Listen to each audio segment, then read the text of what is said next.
کسی صورت گوادر پورٹ کو ہم چلنے نہیں دیں گے۔ حکومت فوری طور پر اس پر سنجیدہ ہو جائے۔ وفاقی حکومت اور صوبائی حکومت گوادر کے عوام آج پانی اور بجلی کی سہولت سے محروم ہے۔ جس طرح پہلے میں نے اس کی مزاحمت کی، اب میں کروں گا، مین روڈ پہ بیٹھ کر میں احتجاج کروں گا۔ بسم اللہ الرحمن الرحیم۔ ابھی میں نے اسلام آباد میں ڈپٹی وزیر اعظم اسحاق ڈار صاحب کے زیر صدارت گوادر کے متعلق ایک اجلاس میں شرکت کی۔ اجلاس میں نے یہ بالکل واضح الفاظ میں کہا کہ آپ نے گوادر میں جتنے ترقیاتی دعوے کیے ہیں ترقی کے، پھر بھی گوادر کے عوام آج پانی اور بجلی کی سہولت سے محروم ہیں۔ ہم لوگ ترقی چاہتے ہیں اور ترقی کو سپورٹ بھی کرتے ہیں، ہم ترقی کا ساتھ دینے کے لیے تیار ہیں، لیکن ترقی اس کو نہیں کہتے گوادر پورٹ تو بن جائے لیکن گوادر کے عوام کو نہ پانی ملے نہ بجلی ملے۔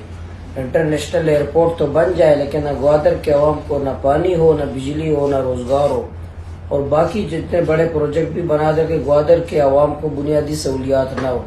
میں حکومت پہ واضح کرنا چاہتا ہوں کہ حکومت فوری طور پر اس پر سنجیدہ ہو جائے۔ وفاقی حکومت اور صوبائی حکومت گوادر میں جو آج پانی کا بحران ہے، بجلی کا بحران ہے، اس کو قابو پائے، جنگی بنیادوں پر مسئلہ کو حل کرے۔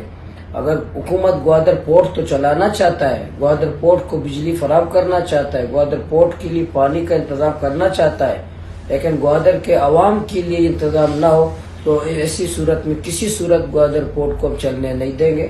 بالکل میں عوام کے ساتھ مل کر کے، جس طرح پہلے میں نے اس کی مزاحمت کی، اب میں کروں گا، مین روڈ پہ بیٹھ کر میں احتجاج کروں گا۔ اس لیے وفاقی حکومت، صوبائی حکومت گوادر پورٹ چلانے سے پہلے، گوادر پورٹ چلانے کے منصوبے سے پہلے، بڑے بڑے ترقیاتی کام کرنے سے پہلے گوادر کے بنیادی مسئلہ پانی کا، بجلی کا، روزگار کا وہ حل کرے، اس کے بعد گوادر پورٹ چلانے کی منصوبہ بندی کرے۔